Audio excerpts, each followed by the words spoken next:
Bienvenidos para esta exposición de la palabra de Dios.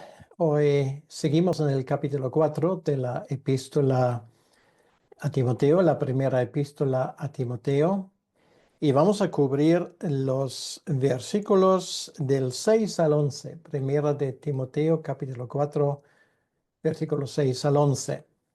El tema de esta exposición es el buen siervo de Jesucristo. Quiero decir, aquí estamos hablando de una persona que está dedicando una parte importante de su vida a Jesucristo. No solamente a esa gente, de esa gente estamos hablando que consideramos que trabajan a pleno tiempo, como solemos decir en los negocios del Señor, sino también esto lo que vamos a considerar se aplica a todos los demás. Tanto a gente como el apóstol Pablo o Timoteo, que están dedicando el 100% de su tiempo a los asuntos del reino de Dios, como a personas que lo están haciendo parcialmente porque tienen un trabajo secular que atender, o también personas que tal vez no les queda mucho tiempo para ejercer alguna actividad. Lo que tienen en común es que todos son siervos de Jesucristo.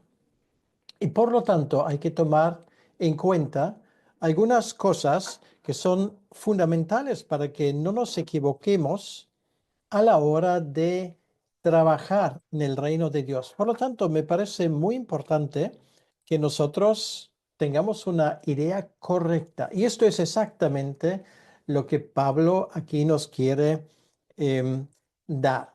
En el contexto nos damos cuenta que Pablo está animando a su colaborador Timoteo a organizar las iglesias en la ciudad de Éfeso. Para esto, Timoteo tenía que tomar en cuenta ciertas cosas, y una de las amenazas más importantes para la iglesia al inicio o mitad, mejor dicho, del primer siglo es la falsa doctrina. No es ni siquiera tanto la persecución, porque la persecución, por regla general, estoy hablando de la persecución exterior, está fortaleciendo a la iglesia. Lo que está amenazando a la iglesia es el peligro que viene del interior. Quiere decir falsa doctrina, falsos maestros, personas que pretenden ser algo en el reino de Dios, pero que no lo son. Por lo tanto, sin ir más lejos, vamos a escuchar estas palabras de Pablo, donde él de una forma muy concreta habla de la persona que sirve al Señor. Por supuesto, esto se aplica tanto a hombres y mujeres. Bueno, esto, no sé, antes no había que enfatizarlo porque se entendía por sí mismo, pero por si acaso, si hay una persona que no lo entendiese, pues quiero decirlo explícitamente. Entonces, después de haber hablado de este peligro de la apostasía, de gente que sale de la sana doctrina, precisamente engañados por doctrinas de demonios, de esto hablamos la vez pasada, pues ahora en el versículo 6, Pablo sigue de la siguiente manera, y vamos a escuchar lo que dice la palabra de Dios. Si esto enseñas a los hermanos, serás buen ministro de Jesucristo, nutrido con las palabras de la fe y de la buena doctrina que has seguido. Desecha las fábulas profanas y de viejas.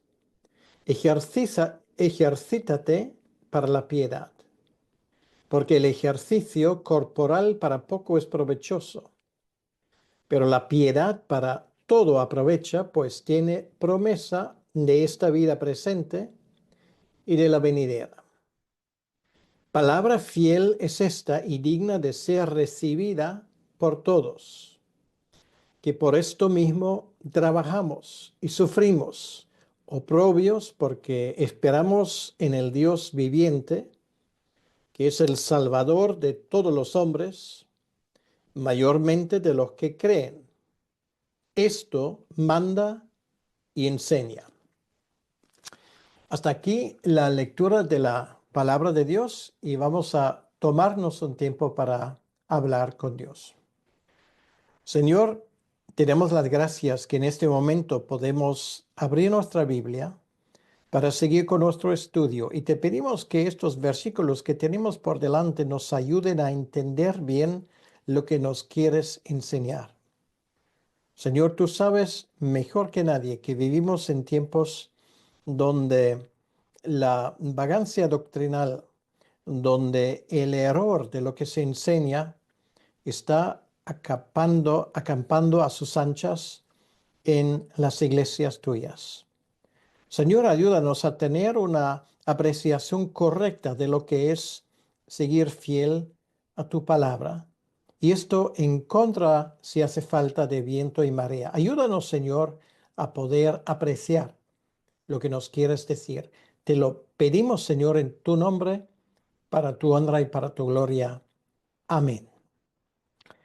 Bien, entonces vamos a considerar ese texto muy interesante del capítulo 4.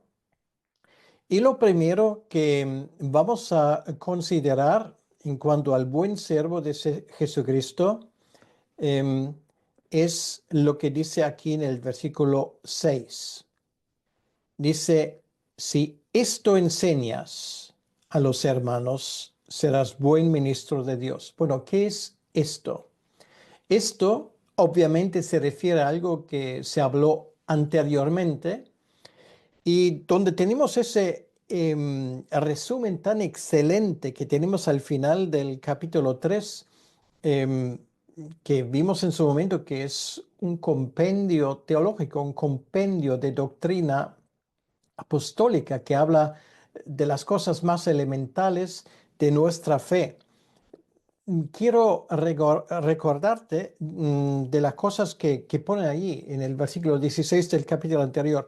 Dios fue manifestado en carne. Esto habla de la encarnación, habla del hecho de que nuestro Señor Jesucristo es plenamente, quiere decir 100% Dios y 100% hombre. Luego, justificado en el Espíritu, quiere decir, como Pablo lo dice en su introducción a Romanos, en el 1:4, es el Espíritu Santo que jugó un papel fundamental en la resurrección de Jesucristo. Quiere decir, Jesucristo venció a la muerte precisamente porque era justo. Y el Espíritu Santo participó en esta obra sobrenatural de la resurrección, dando ahí su sello sobre la impecabilidad de Jesucristo. Luego tenemos en tercer lugar, visto por los ángeles. Esto nos habla del hecho de que los ángeles son testigos. En los momentos cruciales, ellos están presentes. Quiero recordarte que en la historia del nacimiento de Jesucristo, ahí aparece el ángel Gabriel.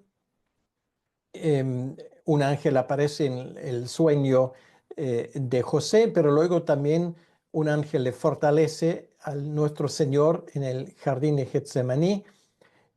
Son ángeles que están prestos para interferir. Hay un ángel que habla con María Magdalena para decirle que el Señor ha resucitado y muchas cosas. Quiere decir que habla del testimonio de los ángeles, de hechos históricos. Predicado a los gentiles, quiere decir que estas buenas nuevas ahora se están predicando, anunciando en todo el mundo. También en ese momento, cuando yo estoy hablando a ustedes, creído en el mundo, no solamente se predica, sino en todo lugar se están formando iglesias. El pueblo de Dios está mejor que nunca. Y esto es el Espíritu Santo que lo está haciendo. Y luego, recibido arriba en gloria, esto habla de la ascensión, del hecho de que Jesucristo oficialmente asume el poder, no sobre la tierra, no, sobre todo el universo. Bueno, son hechos fundamentales del Evangelio. Y a esto Pablo se refiere, y bueno, en el contexto inmediato, él estaba hablando de todo tipo de herejías, de gente que no quiere que los cristianos se casen, que no comen ciertas cosas.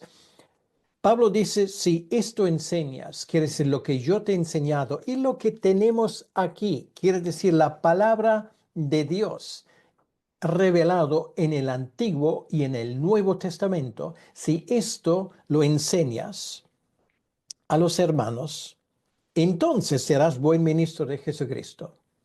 La cuestión no es contar anécdotas, predicar sobre versículos que no tienen nada que ver el uno con el otro, cada domingo saltando a otro rincón de la Escritura, dejando así la gente en el analfabetismo espiritual, ¿no? Aquí estamos hablando de enseñanza sistemática de un cuerpo de doctrina. Y esto es la doctrina apostólica, tal y como fue revelado en el Nuevo Testamento, y la doctrina profética, tal y como fue revelado en el Antiguo Testamento. Entonces, si una persona hace esto es una condición, si esto enseñas, serás buen ministro de Jesucristo. Ahora, hacemos la conclusión al revés. Si no haces esto, entonces serás mal ministro de Jesucristo. Ahora, realmente nos tenemos que preguntar, y esto va particularmente a aquellos que están como un servidor, para decirlo así, dedicando su vida a predicar el Evangelio. Ahora, ¿estamos enseñando esto? ¿Estamos enseñando esto? ¿O estamos enseñando esto y otra cosa? Por ejemplo, lo que ahora es políticamente correcto, lo que ahora está de moda, lo que ahora se hace. Pregúntate, ¿qué estoy enseñando? Y una vez más, no solamente estoy hablando de aquellos que predican formalmente, como yo lo estoy haciendo en ese momento, sino también tú puedes predicar de mil maneras. Por ejemplo, en una conversación con una persona, con un amigo, con una amiga, en una clase de escuela dominical, enseñando a tu propia familia, por ejemplo. ¿Enseñas esto? Si lo haces, enhorabuena. Entonces, eres buen ministro, buen siervo de Jesucristo, porque ministro, la palabra es, por cierto, diáconos. Y es curioso, aquí Pablo no está hablando del diaconado, como lo hemos visto en el capítulo 3, pero se usa la misma palabra, ¿vale? Alguien que está en el servicio del Señor Jesucristo es un siervo. Entonces, esto es lo primero. Ahora, lo segundo es, aparte de enseñar estas cosas, ¿de dónde me viene esto? Porque yo solamente puedo dar lo que he recibido. Aquí dice, nutrido con las palabras de la fe y de la buena doctrina que has seguido. Pues una vez más, Pablo nos habla de doctrina. Es muy común en nuestros tiempos, y yo lo he escuchado 100.000 veces. Bueno, como cristianos no creemos en una doctrina, creemos en una persona. Ahora, escúchame un momento. Esto suena muy bien y sé lo que esa gente que dice esto quiere decir. Pero, ¿qué quiere decir yo creo en una persona? ¿En qué persona crees? Ah, en Jesucristo. Bueno, ¿y Jesucristo? ¿Qué sabes tú de Jesucristo? Bueno, yo sé de Jesucristo lo que estoy leyendo en los evangelios, lo que estoy leyendo en la Biblia, tanto en el Antiguo como en el Nuevo Testamento, lo que, lo que otra gente me enseña, los libros que he leído. Ah, muy bien. Entonces, esto es doctrina, ¿vale? De hecho, la frase yo no creo en una persona, en una doctrina, creo en una persona, es una doctrina. Piensa lo que significa esto. Nosotros no funcionamos de otra manera, a menos que tú encuentres a Jesucristo personalmente en el sentido literal, y esto en algún momento lo vamos a hacer cuando nos vayamos de esa vida, o los pocos que han tenido el privilegio, como lo vemos en el Nuevo Testamento, de verle y encontrarse con él personalmente después de su resurrección, como los apóstoles, como Pablo, por ejemplo. El resto tenemos que contentarnos de conocer al Señor Jesucristo a través de afirmaciones doctrinales. Eso tiene que ver con el pensamiento. Y esto no es un conocimiento de segunda categoría, sino que Dios nos ha hecho de esa manera. Esto va a afilar nuestro pensamiento para no creer cualquier tontería. Aquella gente que se jacte de sus visiones, de sus cosas, y el Señor me dijo esto, el Señor me dijo otra cosa. Pues a veces me gustaría cogerlos y decir, bueno, ¿y cómo lo dijo? ¿Cómo lo dijo exactamente? Y si no lo dice a través de su palabra, pues esa afirmación no me vale para nada. Suena muy piadosa, pero realmente si lo piensas bien, no sirve para nada. Es la doctrina, y la doctrina sé que hoy tiene muy mala fama. En muchas iglesias la palabra doctrina es lo que es el paño rojo para el toro. No, no, no, no quieren saber nada de doctrina porque, de hecho, hace un tiempo quería vender un púlpito que yo me había comprado en los tiempos de Corona y ahora, bueno, por las circunstancias ya no lo necesito. Y quería, de hecho, no venderlo, sino regalarlo una iglesia, porque es un púlpito muy, muy bonito, muy práctico, sirve para enseñar, para colocar manuscritos, libros, lo que tú quieras. ¿Tú crees que yo había encontrado una iglesia, una que lo quería y el argumento era el mismo? No, esto en los tiempos que corren, esto suena mucho a academia, a enseñanza, a doctrina. Ah, de esto se trata. Es lo que Pablo dice aquí. Y esa forma de que hoy no queremos parecer como gente que está enseñando algo, dice mucho sobre las cosas que salen de nuestra boca. Es la razón por la cual muchos de nuestros cultos se han convertido en sesiones de entretenimiento perfectamente orquestado, eso sí, al minuto. Y entre otras cosas, para la predicación tienes exactamente 22 minutos. Ni un minuto más, ni uno menos, porque si no la gente se aburre. Yo te pregunto, ¿no crees que hay una conexión entre nuestro analfabetismo doctrinal que tenemos hoy en día y nuestra negligencia precisamente de predicar doctrinalmente?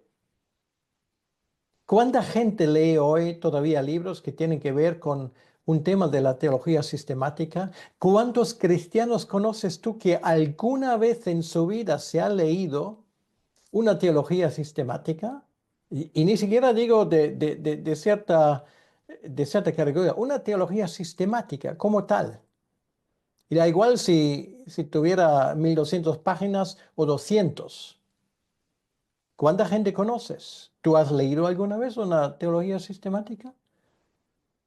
Y si no, ¿por qué no?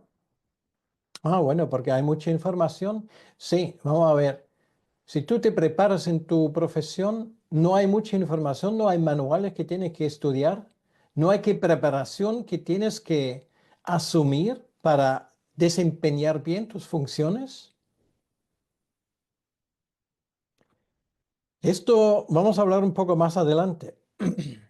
Nutrido con las palabras de la fe. Las palabras de la fe son las palabras del Evangelio, las palabras de lo que ahora estamos hablando. Esto nos nutre, es nuestro alimento.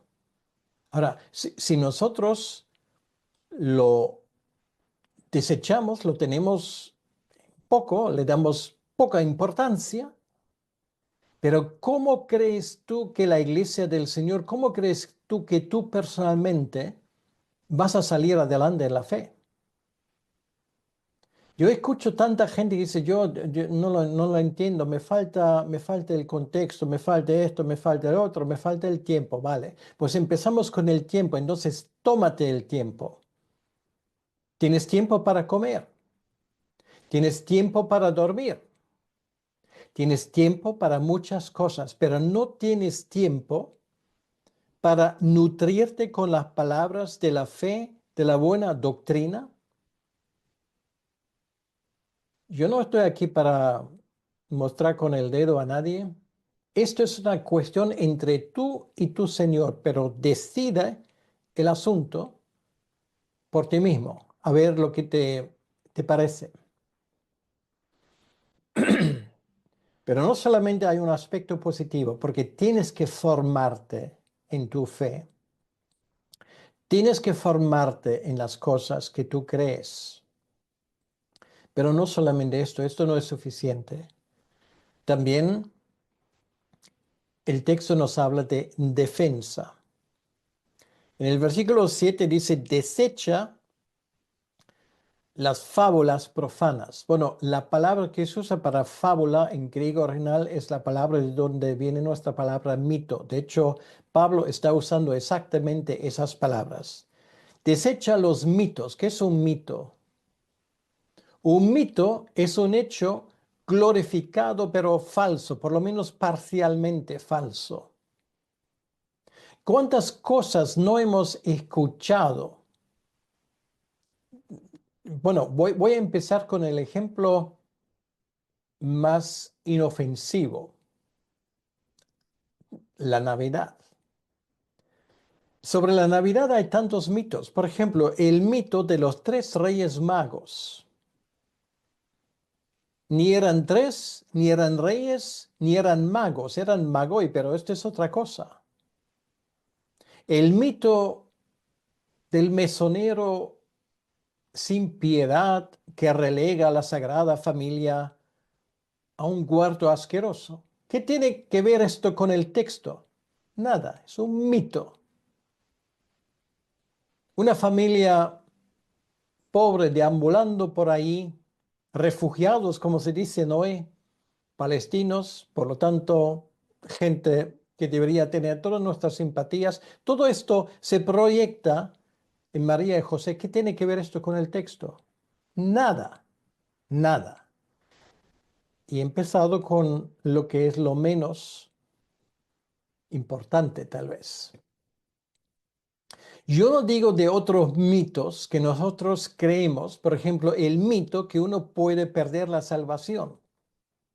Por ejemplo, el mito de que nuestro Señor es un caballero que gentilmente toca la puerta a ver si nosotros tenemos la gentileza de abrirle nuestro corazón para que Él deje de estar fuera y entre en nuestro corazón. Es un mito. Un mito que hemos proyectado a nuestras iglesias y sesiones de evangelismo es que para certificar tu conversión tienes que ir enfrente para hacer una oración de entrega, rellenar una tarjeta, levantar la mano, yo quiero convertirme, cosas por decirlo. ¿Dónde, por favor, pone esto en la Biblia? Son mitos, simplemente que hemos glorificado, pero solamente reflejan una verdad parcial, pero no entera. Y podría seguir y seguir. Bueno, Pablo aquí dice, desecha las fábulas profanas. Profanas quiere decir que no tienen nada que ver con la fe, sino que son simplemente resultados de una filosofía profana. Quiere decir que no tienen nada que ver con Dios. Esas fábulas. Y de hecho, esas fábulas hay muchas también en el mundo evangélico.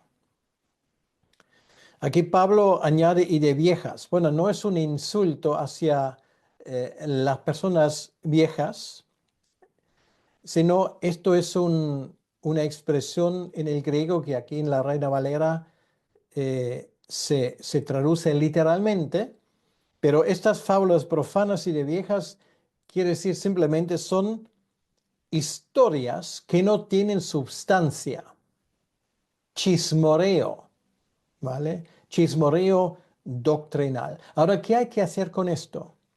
Eso hay que desecharlo. Y esto presupone un proceso donde uno tiene que tener un criterio para guardar y para desechar. Quiere decir, tenemos que discriminar.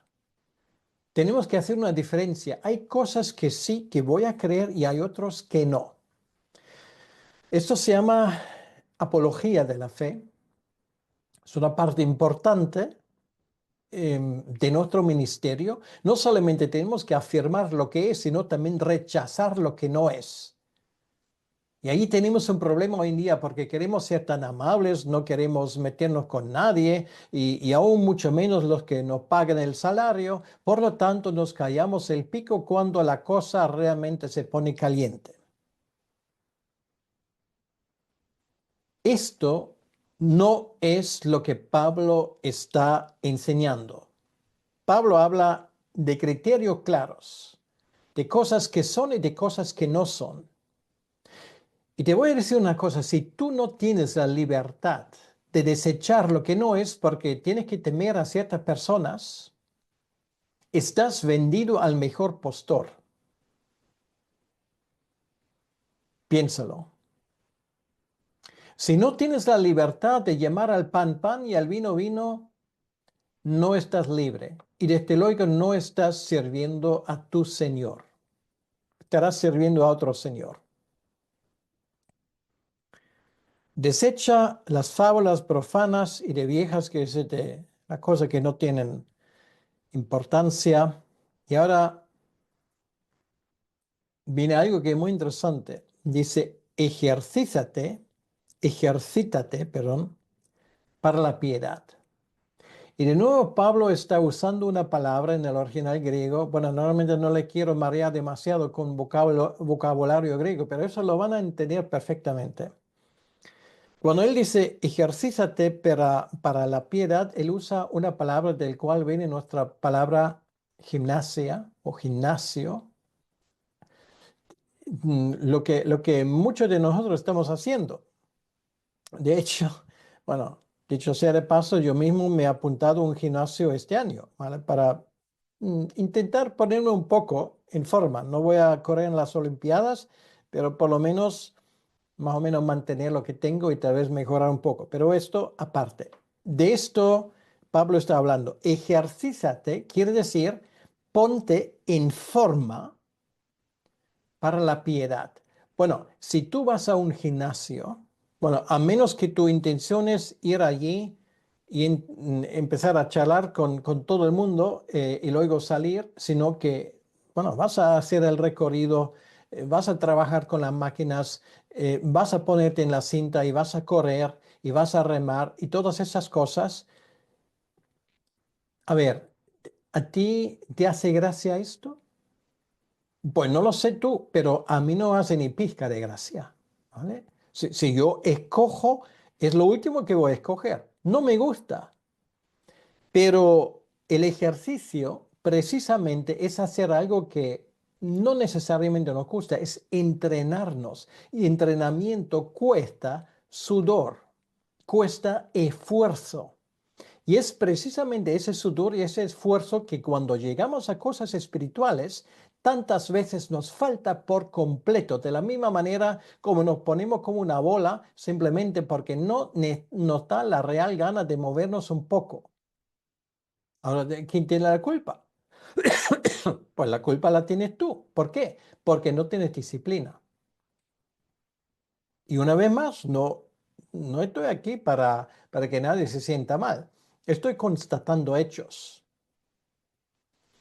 Ejercízate para la piedad quiere decir que todo lo que tiene que ver con tu vida, lo que llamamos la vida espiritual, La vida que tiene que ver con lo que creemos, con nuestra doctrina, requiere un esfuerzo.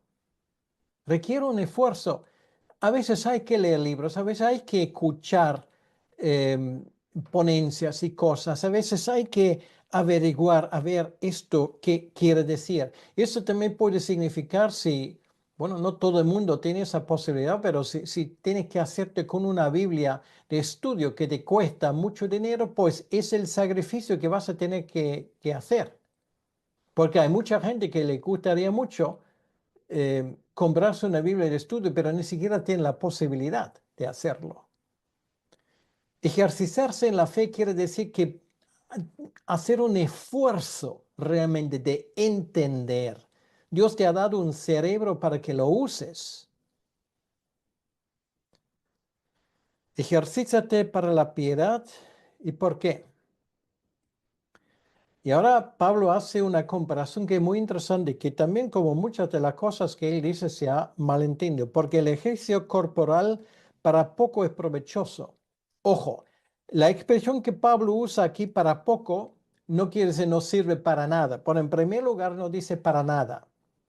En segundo lugar, la expresión para poco quiere decir por poco tiempo, ¿vale? Para poco, es por poco tiempo. ¿Por qué? Bueno, porque, claro, José Húter se puede apuntar al gimnasio y no voy a ir todos los días, pero voy 3 veces por semana. Ahora, ¿con esto voy a ganar yo más años de vida? Pues no lo sé. Aunque si ganase 5 años de vida, pues en algún momento voy a morir. Y esa carita que tengo, pues en algún momento va a tener arrugas y me van a caer más pelos y me pongo más feo todos los días. ¿Por qué? Porque este cuerpo se está decayendo con mucho que me esfuerce físicamente. De hecho, si exageras las cosas, puede que tu cita con la muerte se lleve a cabo más temprano. Por lo tanto, en ese contexto hay que entenderlo, porque el ejercicio corporal para poco, por poco tiempo, es provechoso, pero la piedad para todo aprovecha. Quiere decir que lo que tú aprendes del cielo, de tu Señor, de la oración, de cómo llevar una vida espiritual que a Dios le gusta, etcétera, etcétera, esto es un ejercicio que tiene un valor eterno. Porque este conocimiento tú lo vas a llevar al otro mundo. Nosotros tenemos muchas veces una idea muy, bueno, eso son fábulas, lo que tenemos en la mente. Eh, Hay una continuidad de esta vida a la vida que viene. Tiene que ver con las riquezas. Claro, si tú aquí lo guardas todo para ti, no vas a amontonar riquezas en el cielo. Y de esto el Señor habla mucho. Vas a morir como el hombre o la mujer más rica del cementerio, pero has desperdiciado una oportunidad de oro. Las cosas que tú aprendes aquí, ese conocimiento, no se va a quedar a cero. Lo vas a llevar al nuevo mundo. Ahí no vas a empezar de cero. Vas a aprender más cosas. Y esto quiere decir, lo que Pablo implica aquí, es lo que tú estudias ahora. Lo que tú entiendes ahora, eso te lo vas a llevar al mundo que viene. Por lo tanto, tiene repercusiones eternas. Es cuestión de prioridades. Está mal hacer gimnasio, está mal hacer correr, etcétera, etcétera, hacer un deporte. No, no está mal. Sirve por su finalidad reducida. Ahora, si tú te compras un buen libro, si tú estudias, si tú te empeñas, si tú pones el dinero que haga falta para avanzar espiritualmente, estás invirtiendo en primer lugar en tu futuro. Y de paso, vas a bendecir mucha gente. ¿Qué te parece? O sea, yo a veces me asombro cómo podemos sacar del contexto las cosas. Esto, lo que acabamos de leer, esto es difícil de entender. Pues por favor, yo creo que no. Pero la piedad para todo aprovecha porque tiene promesa de esta vida presente y de la venidera. Eso se llama continuidad. Lo que tú aprendes ahora, nadie te va a quitar. Esto es un gran privilegio. Y Pablo, al llegar a ese punto, es como si hiciera una pausa y por tercera vez en esta epístola él usa esa expresión: palabra fiel es esta y digna de ser recibida por todos. Lo dice en el 3.1, palabra fiel. Lo dice en el 1.15, palabra fiel y digna de ser recibida por todos. O sea, Pablo lo está subrayando. O sea, lo que acabamos de escuchar y lo que vamos a escuchar ahora son cosas que Pablo lo subraya como si fuera con uno de estos lápices que resalta. Y por lo tanto, hacemos bien en tomar en cuenta ese énfasis apostólico. Y por eso no he querido cubrir hoy muchos versículos, porque esos pocos Pablo los enfatiza.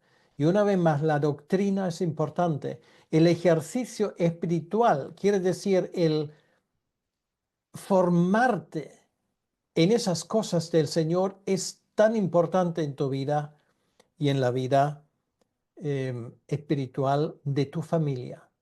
No lo tengas por poco.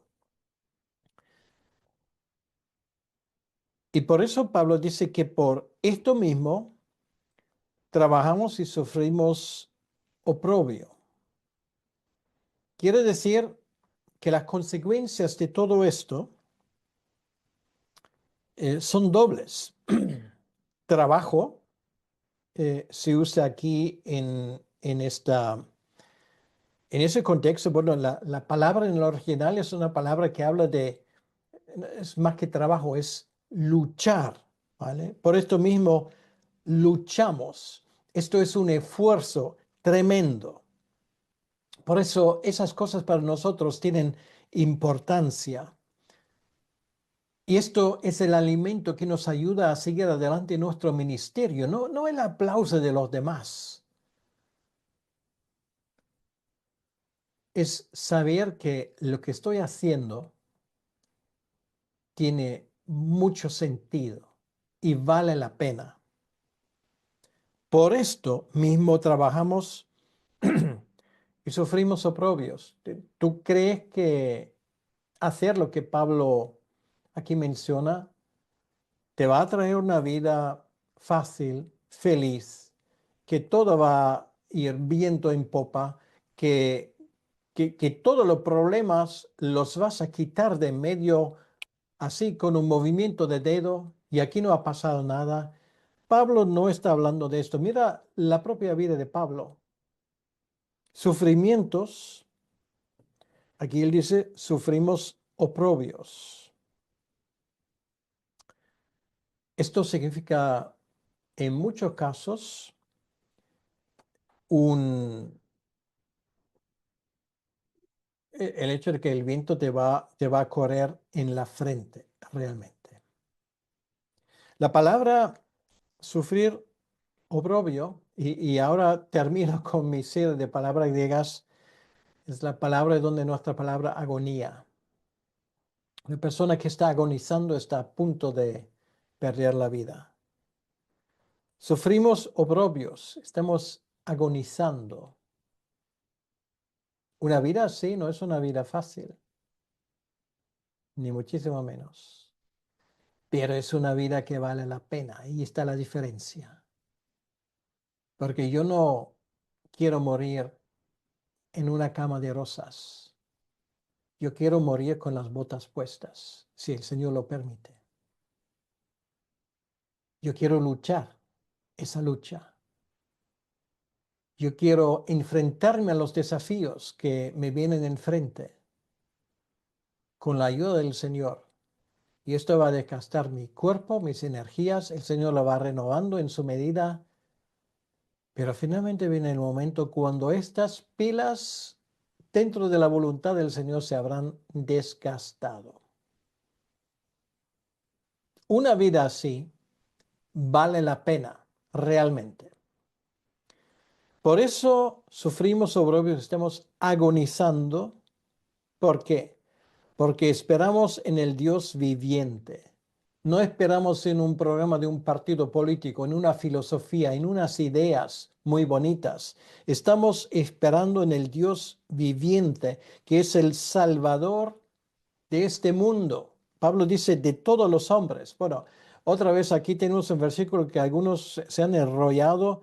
Bueno, ¿qué quiere decir esto? Que Salvador de todos los hombres, que todos los hombres se van a salvar sin excepción. Bueno, eso sería universalismo, sería una herejía. Obviamente, Pablo no está hablando de esto. Cuando él dice que es el Salvador de todos los hombres, quiere decir que es de todos los hombres, sin acepción de personas, de todos los hombres, de todas las capas sociales, de todas las razas, de todas las naciones, pero no de cada uno sin excepción, sino de cada uno sin acepción de personas.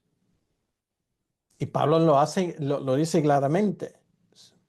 Mayormente, quiere decir particularmente, en especial de los que creen. De cierto, aquí ese versículo habla de algo que en la teología se llama la gracia general o la gracia universal y la gracia particular.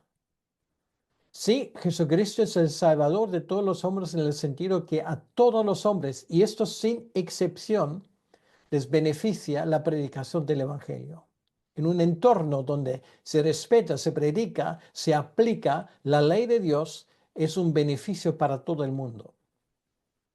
En ese sentido, pero particularmente o mayormente de los creyentes, quiere decir que esto habla de la gracia particular.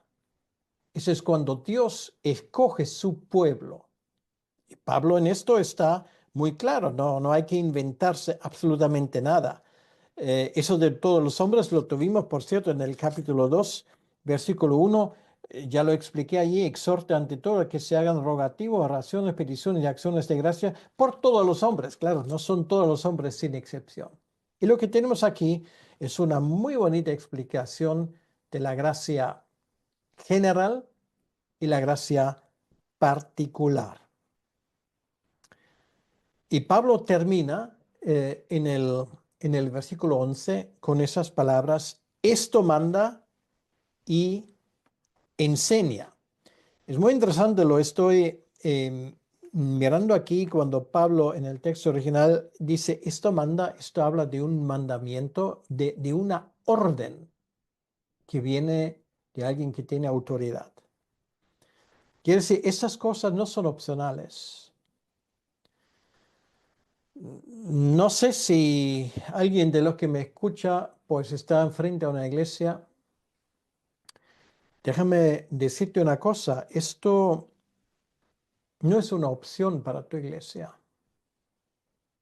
es una obligación. Esto manda, quiere decir, exige. Si alguien no quiere escuchar esto, pues muy bien, es una persona libre, se puede buscar otra iglesia, que se vaya a una secta o que se vaya a donde prediquen el evangelio que a este señor o a esta señora les encanta. Déjales salir. Pero tú exige esto, tú manda esto, porque así el Señor lo ha decidido y así lo enseñas también. Pues hasta aquí hemos llegado hoy y nos quedan todavía 5 versículos que vamos a cubrir la próxima vez en este capítulo. Pero creo que a esas alturas nos hemos dado cuenta que 1 Timoteo realmente es una carta muy, pero que muy importante. Vamos a terminar una oración. Señor, te damos las gracias en este momento por tu presencia con nosotros. Gracias te damos por el privilegio que tenemos de escuchar tu palabra, de enseñar tu palabra. Ayúdanos a esforzarnos con todos los medios posibles de avanzar en la fe, de avanzar en la doctrina, de poder entender las cosas mejor, de buscarte a ti sobre todas las cosas. Te pido que tú bendigas los que me han escuchado en este momento para tu honra y para tu gloria. Amén. Que Dios te bendiga.